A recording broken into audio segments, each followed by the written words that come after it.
लवकरच तुम्हाला breaking news मिळेल।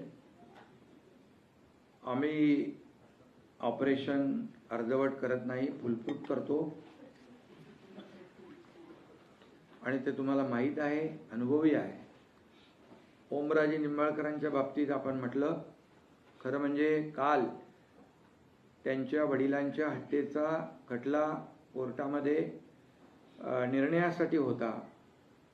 ते स्वतः आणि त्यांचा कुटुंब पूर्ण एका वेगळ्या दुःखामध्ये होतं आणि अशा संवेदनशील परिस्थितीमध्ये त्यांना शिवीगाळ करणं आणि आरोप प्रत्यारोप करणं,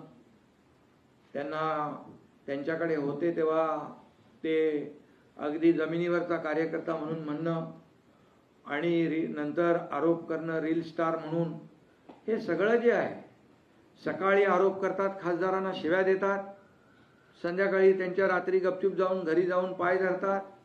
हा खरं म्हणजे एक केमिकल लोचा आहे। आणि मी आपल्याला सांगू इच्छितो की जे काही आता चर्चा सुरू आहे ह्या सगळ्या झूट आहेत। तुम्हाला थोडं थांबा, ब्रेकिंग न्यूज मिळेल। ऑपरेशन यशस्वी आहे आणि बॉडी एकदम सुदृढ आहे।